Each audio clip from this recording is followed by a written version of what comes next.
Hi everyone, welcome to my channel MS Teaching. I am here with the MCQs of chapter Ecosystem, which is the chapter of 12th class biology. बहुत easy chapter है, so हम quickly इसके MCQs करेंगे. Our first question is, which of the following is abiotic component of the ecosystem? We know that ecosystem has two components. Biotic जिसमें आ जाते हैं living components and abiotic जिसमें non living आते हैं. तो यहाँ पूछा है एबायोटिक कंपोनेंट कौन सा है. Options are air, plants, animals and bacteria. तो इसका आंसर होगा air. Air is abiotic component of the ecosystem. Second question, the gas responsible for greenhouse effect in the earth's atmosphere is carbon dioxide, nitrogen, oxygen, hydrogen. The right answer is option A, carbon dioxide. Question number third, biotic component of ecosystem is bacteria, chlorella, plants या all of these. तो सारे ही living components हैं तो all are biotic.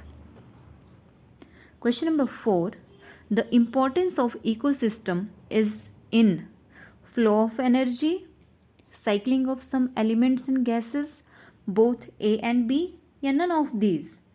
तो right answer is both option A and B are right. दोनों ही important हैं ecosystem के लिए. फ्लो ऑफ एनर्जी होता है उसमें and cycling of some elements and gases. Question number 5, biogeochemical cycling refers to cycling of water, energy in the ecosystem, nutrient in the ecosystem या gases between plants and animals. तो इसका सही answer है that is cycling of nutrients in the ecosystem. Option C is right. Question number 6, which of the following is most toxic? Options हैं carbon dioxide, carbon monoxide या sulphur dioxide. तो carbon monoxide जो है वो सबसे ज़्यादा toxic है इनमें. Question number 7, excessive amount of pesticides and chemical fertilizers mainly causes soil pollution, air pollution, thermal pollution या radiation pollution. तो इसका सही आंसर है they causes mainly soil pollution. Option A is right. Question number 8, DDT is a or an antibiotic, biodegradable pollutant, non biodegradable pollutant या none of these. तो इसका सही answer है option C. DDT is a non biodegradable pollutant. Question number 9, biodegradable pollutant is sewage, asbestos, plastic या mercury. तो इसका सही answer option A. Sewage is biodegradable but it is a pollutant. Question number 10, insectivorous plants are like animals, producers, cannibals या none of these. तो plants हैं, insects को भले ही खाते हैं लेकिन लीव्स होती हैं ग्रीन कलर की होती हैं और ये फोटोसिंथेसिस शो करते हैं. तो क्या हुए ये? These are like producers. Option B is right. Question number 11, which group of plants can grow in nitrogen deficient soils. Options हैं लाइकन्स, इंसेक्टिवोरस प्लांट्स, ब्रायोफाइट्स या जिम्नोस्पर्म्स. तो इसका सही आंसर है option B. Insectivorous plants can grow in nitrogen deficient soil. Question number 12, what are the characteristics of a plant community. Self sufficiency, species diversity, dominance या all of these. तो इसका सही answer option D, all the above. Question number 13, where is the head office of botanical survey of India situated. Options हैं हमारे पास देहरादून, मुंबई, कोलकाता या new Delhi. तो इसका जो हेड क्वार्टर है that is head office is Kolkata. Option C is right. Question number 14, pond is an example of dash ecosystem.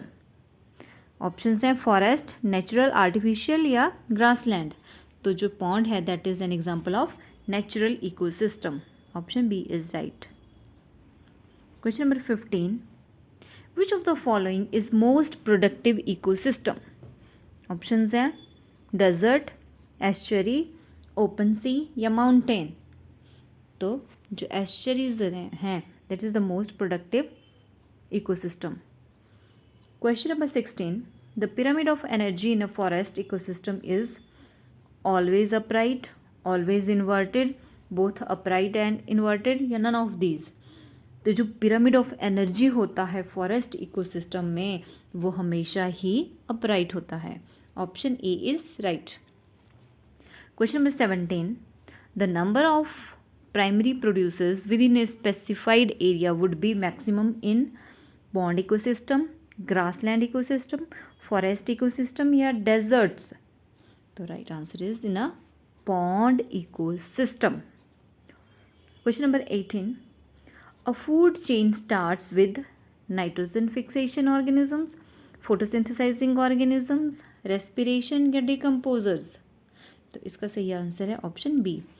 A food chain starts with photosynthesizing organisms. Question number 19. Nepenthes is a primary producer, consumer है, both primary producer and consumer या none of these? तो इसका सही answer है option सी. Nepenthes जो है वो primary producer भी है और कंज्यूमर भी है. Question number 20. Two components of an ecosystem are biotic and abiotic, plants and light, plants and animals या वीड्स एंड माइक्रो ऑर्गेनिजम्स? तो two components an ecosystem are biotic और abiotic components. Question number 21. The pyramid of number in a grassland ecosystem is linear, irregular, upright या inverted? तो ये होता है आपका upright. Option C is right. Question number 22. The cycling of elements in an ecosystem is called chemical cycling, biogeochemical cycle, geological cycle या geochemical cycle? तो उसको बोलते हैं बायोजियोकेमिकल साइकिल. ऑप्शन बी सही आंसर है. Question number 23. Which of the following bacteria has potential for nitrogen fixation? Options are Nitrosomonas, Nitrobacter, Nitrosococcus and Rhizobium. So option D is right. Rhizobium has potential for nitrogen fixation. Question number 24. Sal and teak are found in tropical rainforest, tropical deciduous forest, temperature broadleaf forest या temperature needle leaf forest? Broad होना था यहाँ पे. Broad leaf forest and needle leaf forest. तो साल और जो teak हैं they are found in tropical deciduous forest. Question number 25. Decomposers are autotrophs, heterotrophs, organotrophs या ऑटोहिट्रोट्रॉप्स? तो जो डिकम्पोजर्स होते हैं आपके they are heterotrophs. Option B is right. तो ये हमारे थे कुछ MCQs इकोसिस्टम चैप्टर के. If you like the video then please subscribe my channel MH teaching. Thanks for watching.